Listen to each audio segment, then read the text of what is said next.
here today to do my kind of spoiler-ish review of the Harry Potter and the Philosopher's Stone movie.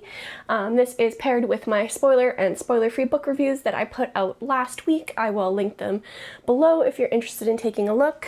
My format for this is I usually will kind of give you a summary, likes and dislikes, and end up with a rating for just the movie and for how I feel the book-to-movie adaptation went as well. Harry Potter and the Philosopher's Stone is the first in a series of 7, as basically everybody and their grandmother knows.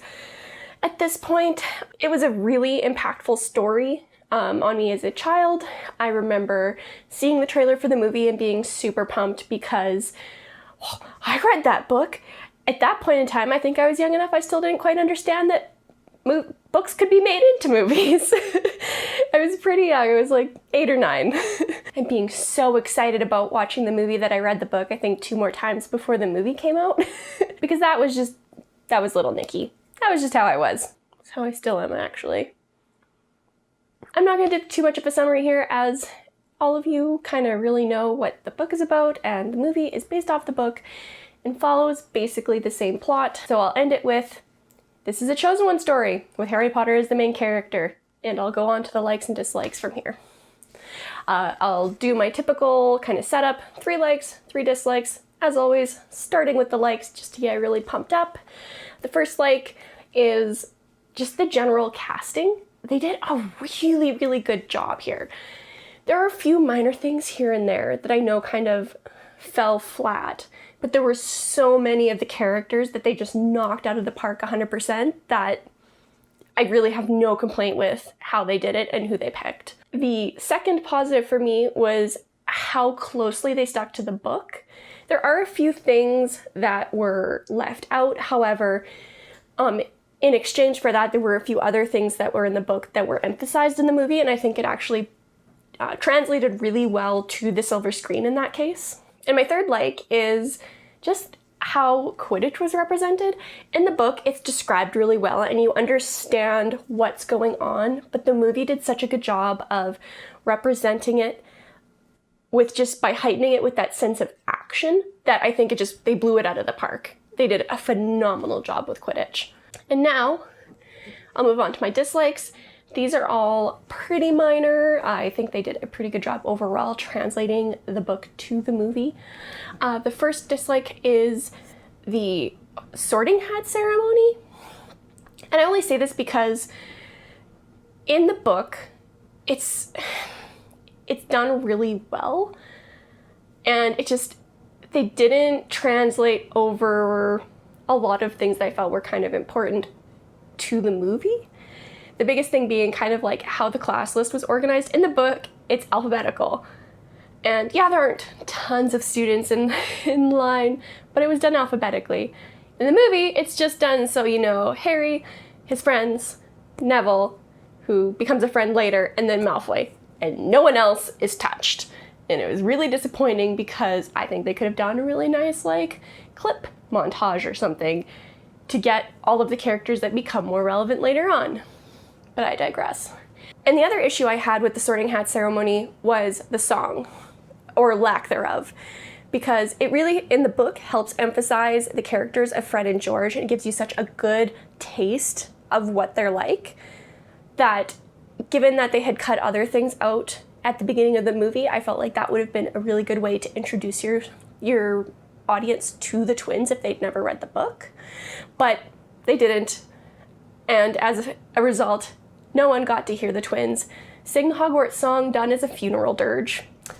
But hey, you gotta cut where you gotta cut to make it adapt to the silver screen. And I do get it. It was just disappointing.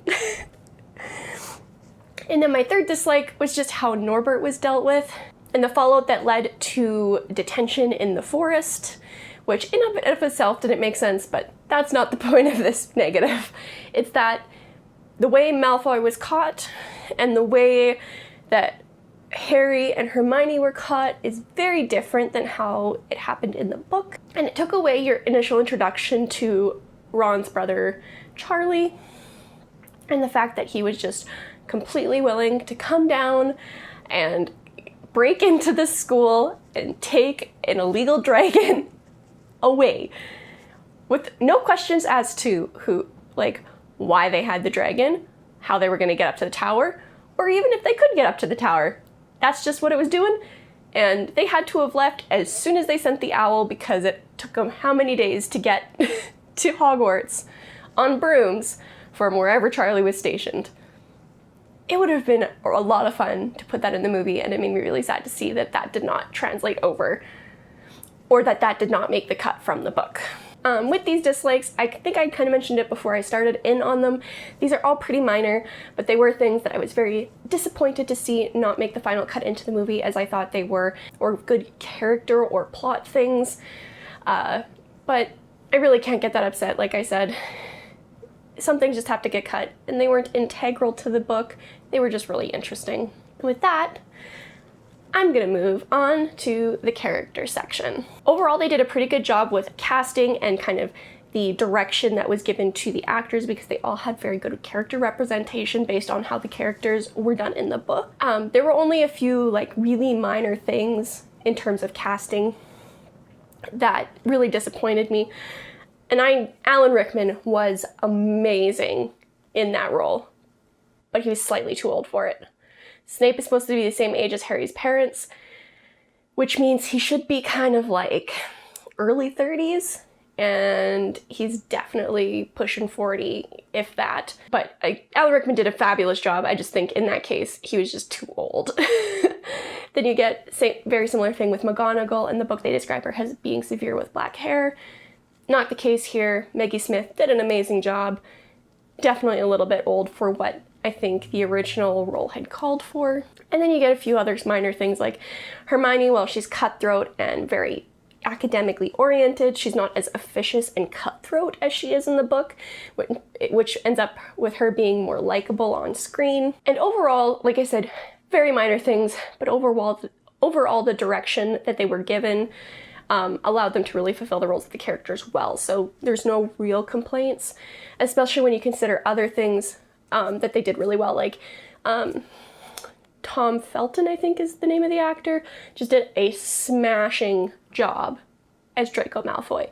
And I was so sad when the actor passed away who played Dumbledore in the first two movies, because he did a brilliant job. He was perfection for Dumbledore.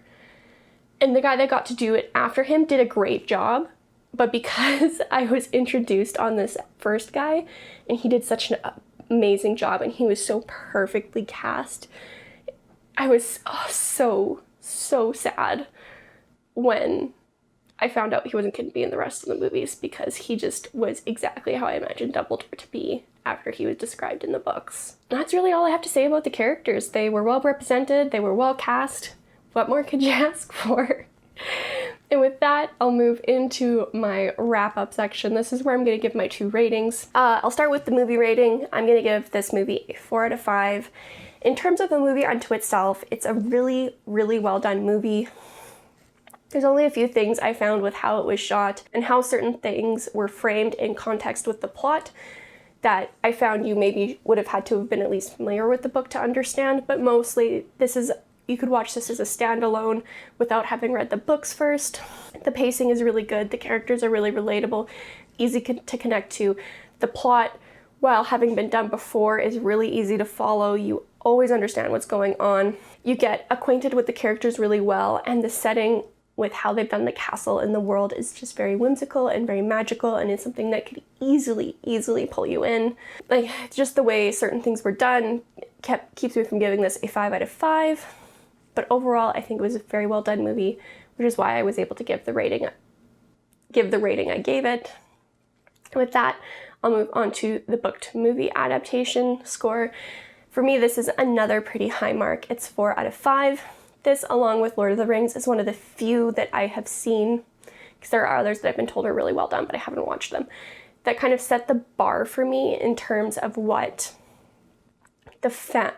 what a book to movie adaptation should look like. This is one of the standard setters for me, because the pacing was very similar to the book. The plot was almost identical. The characters were well represented and well cast. You really couldn't ask for that much more. The only thing I had issues with, I mentioned in my dislikes, and that was the sorting hat ceremony discrepancies, along with just the castle. It was just a little bit too clean, a little bit too nice, but it worked well for the movie, and it gave a sense of whimsy that was perceived in other ways in the book. And with that, I'm able to give the book to movie adaptation a 4 out of 5, and that's all I have to say. I hope you guys enjoyed the video. Let me know down below in the comments if there's anything I missed or if you disagree with any of the points I made, and I will see you in the next video. Bye!